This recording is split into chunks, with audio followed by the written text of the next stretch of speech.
Hello and welcome to the Kroll Lens, our podcast navigating the regulatory landscape, part of our series with Kroll's experts to help you navigate the evolving regulatory environment. As an award-winning provider of compliance and regulatory consulting services to the financial services industry, Kroll helps clients develop, implement, and manage their compliance and regulatory consulting programs. Hello and welcome to the Kroll Lens Consumer Duty series featuring technical discussions with guest subject experts focusing on the approaching consumer duty and its impact on regulated firms. I'm Matt Austen, a Senior Vice President in the UK Regulatory Consulting team, and as before I am your usual host. As the first deadline approaches, we wanted to discuss a topic which has been impacted by the approaching consumer duty as much as 6 months back, with firms already having to shift their mindset to a new way of thinking well in advance of July 2023. Today, therefore, we're going to discuss the FCA's authorisations process, which serves as a gatekeeper to the UK regulated industry and has been altered to ensure firms are ready to comply. To help me further explore this topic today, I'm pleased to be joined by one of our Vice Presidents, Jon Hunsdon. Good afternoon, Jon. Thank you for taking your time out of your busy schedule to join us. Afternoon, no problem at all. Jon serves as the lead for our regulatory transactions team here at Kroll, helping clients to navigate the FCA authorisations pathway, both those looking to set up a regulated business and clients looking to vary existing permissions. Jon brings a raft of experience, but certainly most relevant to this topic will be his 7 years at the FCA, where he worked in the authorisations team, and prior to that, the Financial Ombudsman. So, Jon, your first-hand experience is going to be invaluable during our Q&A session today. And I guess with that in mind, I'd like to start off by picking your brains with a question that cuts to the heart of the discussion. We know from feedback from clients and the FCA's own communication that consumer duty has already arrived within the authorisation process. What has this meant for firms submitting applications since the start of the year and indeed going forwards? Sure. So, I'd say with the authorisation process always tends to be where firms need to engage with new regulation first. The authorisations department are generally looking at how a firm is going to comply with regulations in future. So there's always that forward-looking piece with authorisations, which means you sometimes have to be a bit quicker with complying with regulations than perhaps supervised firms are. I think the important thing that's come out of that is that the FCA has been clear that all firms need to engage with the duty, whether or not they're caught by the duty and need to comply with it, or whether they're going to be exempt because they don't deal with retail customers either directly or in the distribution chain. I think ultimately failing to do that is going to slow your application down. So I think it's since January, the FCA updated its forms to ask specific questions about consumer duty. And ultimately what they're looking for is firstly a backward look. So how have you built consumer duty into your business model before you've kind of built the application? Some future assurance, so how you ensure you're going to get consistently good outcomes for customers. And then thinking about what the potential risks of that are going to be. So, what inherent risks do you have in your business model based on the type of business you're operating, or maybe some idiosyncratic risks that are coming from the way you're choosing to operate your business. I think the thing to bring out there as well is that a lot of firms take the approach that kind of are answering the questions that are in the application forms is sufficient. In this area, I think answering those questions doesn't mean you've completed consumer duty for that application. You're going to need to be expressing that throughout your application. It's putting that out in your business plan. It's going to cut through your policies and procedures that you might need to put through. And ultimately, when you're setting out kind of the reason that you've set up a business and the opportunity that you have, that you've looked at target market, consumer duty lens associated with that. The other thing I'd kind of pick out as well is from experience, this is still an area that's continuing to develop. So with any new regulation that comes from the FCA, I think there's a recognition that there's probably learning both from the firm's point of view and from the FCA's point of view. So they've set out a framework, they've established the principles, and then at the gateway, what they're getting to see is that first looking how the consumer duty applies in practice, how people are implementing it or proposing to implement it. So I think that the level of questioning on consumer duty is going to remain high, particularly for firms that are caught by it, and particularly those with potentially vulnerable customer segments. But what you may get is that those questions are going to shift over time. They may morph, and that I think that the key thing there is to be wary of that and be prepared for the challenge that you might get on consumer duty, that you might get unexpected questions, and recognise that those kind of questions will shift over time, both as the FCA and the industry shifts its understanding. Thanks, Jon. I mean, I suppose from my point of view, that there is an opportunity here as well, isn't there? I mean, firms that are new to the industry, perhaps this is their first time being regulated, I guess. They've got less baggage with them, shall we say, so they got the opportunity to get those consumer duty values and principles and outcomes in there from the get-go. Yeah, definitely. I think it's much easier to build it from the ground up than it is to retrofit consumer duty into an existing model by many times, many orders of magnitude there. Yeah, that's a good one. And I guess building on what you've just said, is the picture any different for firms that have in-flight applications? So if someone had applied, I don't know, back in January or February, are they going to have to do lots of extra work, or are they going to be asked to withdraw and perhaps put the application back in with a consumer duty lens? What are you seeing in that space for in-flight applications? Yeah, so I think this point is kind of an interesting one at the moment. So any firm that started the application from end of January onwards is going to get those special consumer duty questions that they were going to be asked. Anyone who started drafting their application before that, even if they submitted after that time or who submitted before, wouldn't have got those particular consumer duty questions at the outset. So it may be a little bit unexpected if you've been waiting for a case officer for a little while or haven't quite got to that part of the application that those questions may be coming up. So I think the key thing there is with the withdrawal is that if you haven't got an answer for the FCA on how you're complying with the consumer duty, you're probably going to be told that you're not ready, willing and organised, and you'll be asked quite politely to go away and then resubmit at a later date when you've had an opportunity to think about that. I think the FCA has also made clear as well that if you aren't willing to comply with the consumer duty, or you aren't able to articulate how you're going to comply with it, that they will refuse your application, which I would emphasise is not a theory you want to try out. I think this kind of consumer duty area is, particularly in the authorisations department or division, is one where the FCA has been operating in that space already, but it's been operating under some really high-level principles to try and achieve those good customer outcomes. With the consumer duty coming in, it's equipped the FCA with a whole lot of ammunition to springboard off of and secure a refusal if it thinks it's got a business model that isn't in the interest of consumers and isn't going to lead to the right outcomes for them. So I think you will see the FCA becoming increasingly assertive in this space for outcomes-focused regulation. Yeah, it's a good point. I mean, at the end of the day, they are the gatekeeper, aren't they? And I think that getting through that gate has got tougher, as you've said. They've become more assertive, I guess perhaps on reflection of some issues and scandals that have gone before that have perhaps been attributed, fairly or not, to the FCA gatekeeping process. I mean, that's probably a conversation for another day. But by helping firms to help themselves, I guess, the FCA, sorry, I should say that again, by helping firms, it helps itself. So on that basis, it would make sense that the FCA has provided some guidance or information to firms on authorisation and consumer duty, or is that not the case? Yeah, so this is something where I'd really applaud the FCA on the level of effort it's gone to ensure that consumer duty is embedded. I think, people raise criticisms at the FCA, but particularly in consumer duty and issuing guidance, that's for me definitively not one of them. It's a really positive area, and there's a lot of effort that's been put into that. So I think if you're looking to get authorised, there's a wealth of information that you can use to try and get up to speed to begin with and comply with the duty.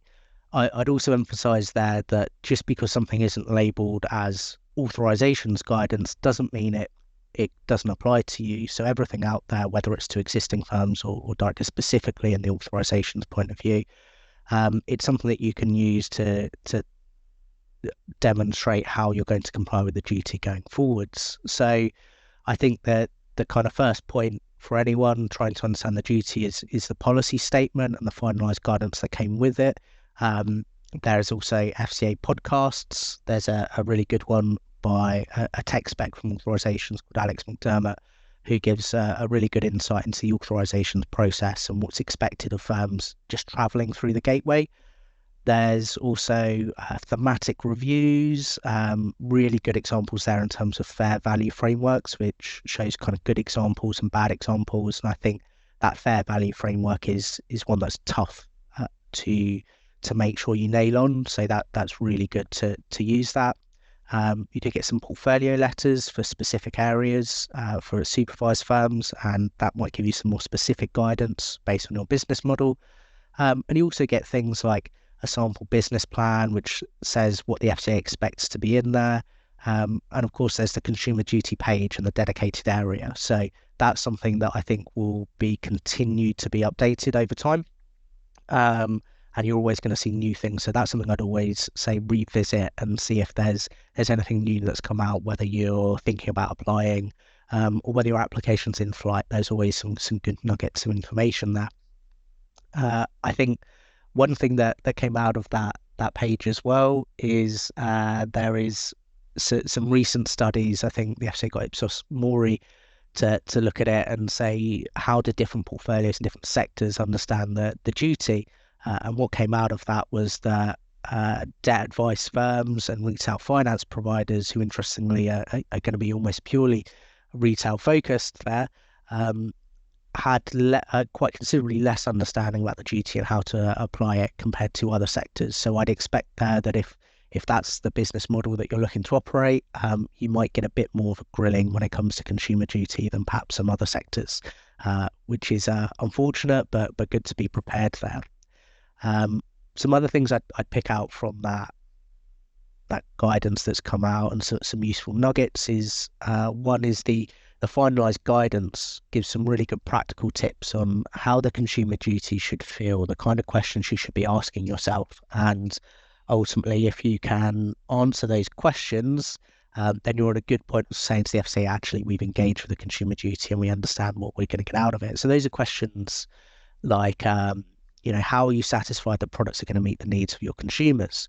How do you know that your communications are effective? And are you sure that it's easy to switch or exit a product or service compared to entering it in the first place? And clearly there, what you've got is the FCA is setting out an expectation that things need to be evidence-based. Those aren't questions in tell us what you think, it's show us or demonstrate to us. And I think that's really useful to get through and use evidence where you can to demonstrate your point of view. And that's where existing firms have been falling down too. So here you might be looking at user testing, you might look at your target market or product research, you might look at your competitor analysis and things like that. I think that the key thing with things like competitor analysis or otherwise is make sure you're looking at the whole outcome together. So a really good example I saw was a client do an excellent competitor analysis between itself and others in the market, looking at the costs of the products and how that compared and how they could demonstrate that they're providing a better value product from a cost perspective. But they hadn't really looked at kind of the value and the benefits. So they're getting particularly the non-monetary ones. And actually it's quite an innovative product, and perhaps they could argue that perhaps they could do a higher price point because they're offering greater benefits than maybe some competitors could. So those kind of values and aren't looking at what's the cheapest that you can offer, and it's not a race to the bottom on who can provide the lowest benefit product at the lowest cost. It's finding that right balance, and so you can demonstrate there and see how you're going to position yourself in the market. Another good insight that came out of there was around MI, the kind of things that you might need to reach good customer outcomes. That's something that I think particularly with digital first models, they already plan to use a lot of data, and I think a lot of that is changing the lens of that data. So what you might use it for in first instance, and then comparing about how you might tweak that in terms of the view to make sure that it meets those consumer duty outcomes. You could do that with quite a low cost shift of understanding. And another one is the FCA also sets out some kind of new documents that it expects you to have. So things like target market analysis, frameworks on product governance, fair value, frameworks on customer understanding and support, how you're going to monitor outcomes for customers, and how you identify the root cause of problems within your business, particularly when it comes to complaints. So not all of those are new, but they are things that perhaps have not really been asked for at the gateway before. So I think it's a lot around preparing those. Lots of firms think about that already, but perhaps don't evidence it as much as they could do. So getting those kind of thoughts on those analysis and those frameworks down on paper will serve you really well when you get these challenges around consumer duty and how you're going to comply. Yeah, no, that's really useful. Thanks, John. There's a lot of good tips there. I know I spent, when I was at the regulator, some time in Project Innovate, which isn't authorisations per se, but we were obviously talking to firms who wanted to obtain authorisation a lot of the time with quite new and innovative ideas. And it was often the case that those firms hadn't done their homework, and that wasn't necessarily always something that, with my regulatory hat back on then, filled us with confidence, I have to say. So as you say, it's important that firms, I guess, do their research and understand the consumer duty in particular as a topic. And your earlier point, I think, is you're not going to necessarily see documents with authorisations written on them, but if consumer duty is on it, then it's certainly worth getting under the skin of that at the moment. I guess the only thing I'd say is, as consumer duty embeds, the term consumer duty is going to become less and less, I think, in that it's not going to be obvious on policy statements and consultation papers and speeches. It will become a natural part of the order of things. So I guess my other tip for people would be, if you go onto the FCA website, you can search by sort of markets and sectors, or publications by sector. So, if you're coming up with let's say a cryptocurrency model, for instance, you can look at that level, because of course that underlying retail conduct element will still be there, won't it? It won't necessarily have consumer duty stamped all over it. Exactly. I don't think consumer duty has quite the same ring to it as treating customers fairly, and you'll see language shift to things that's the outcomes focus, retail customer outcomes. That, I think, will become the shorthand for consumer duty as time goes on, and you'll hear about the duty less and outcomes more. Yeah, I guess high risk investments is a good example of that, isn't it? If you were looking to create a model that was offering what the FCA would regard as high risk investments, as well as the consumer duty thinking, you're going to also need to have identified and read the various consultations and policies that have gone on around that. Exactly, yeah. I mean, thank you. One other thing I'd add as well is when I'm speaking to customers about consumer duty and kind of what happens next, a tip we're giving them is to make sure that through their horizon scanning process, they continue to monitor outputs from FOS. I think it will take a while for the first consumer duty related FOS case to land, but that's something I think firms in authorisation would probably want to keep an eye on. Would you agree? Yeah, definitely. I think the Ombudsman Service has lots of good things that come out of it when it comes to decisions. They may be slightly specific, but you can take principles from them. They do occasionally release case studies as well. So whilst they're still going through the adjudication stage, they may release case studies of things that were good practice in terms of consumer duty and things that were slightly less good. And then I think you'll probably gradually see decisions kind of making their way through. Maybe a year or so down the line, you might start seeing the first Ombudsman decisions coming through that mention the duty and how the Ombudsman Service is thinking about that. But they've been well tapped into the duty, and I'm sure they'll have some proactive publications too on that as well. Absolutely, and I guess with your ex-authorisations hat on, it's surely never going to hurt to see that a firm has looked at FOS and said, we've identified several cases, we've taken some learnings from them, and we've applied them here and here. So I can't see that would ever be considered a negative at that stage. Yeah, definitely. I mean, good. Thank you for that, John. So I guess moving the conversation on and just being aware of time, if you could offer sort of tips for firms thinking of applying in the new consumer duty world, let's go with your top three. What would they be? So I think top three for me, I'd say one is recognizing the difference between treating customers fairly and the consumer duty. So my personal view of TCF was that it had been embedded into the rules across different sectors to such an extent in that generally if you followed the rules, so things like consumer credit lenders, if you're following conc in terms of your debt collection, you're going to treat most of your customers fairly there. But that same rule might not still lead to positive customer outcomes. So I think the key thing with consumer duty is thinking that you can't just bolt on consumer duty to your business model, perhaps in the same way that TCF could be.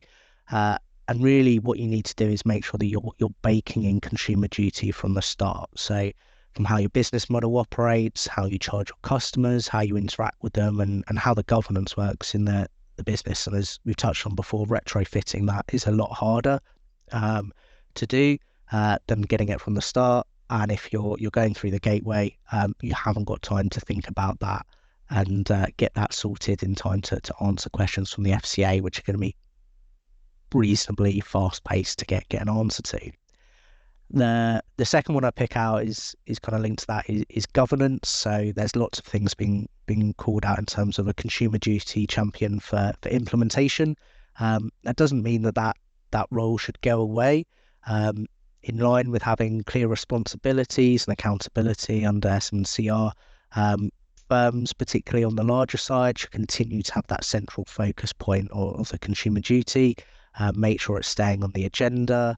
And I think linking to that is going to, who is the right person? How do you make sure that you're getting information flowing to the right people? What's the reporting content? How do you ensure that everyone in the business is engaging with the duty throughout a product or service life cycle?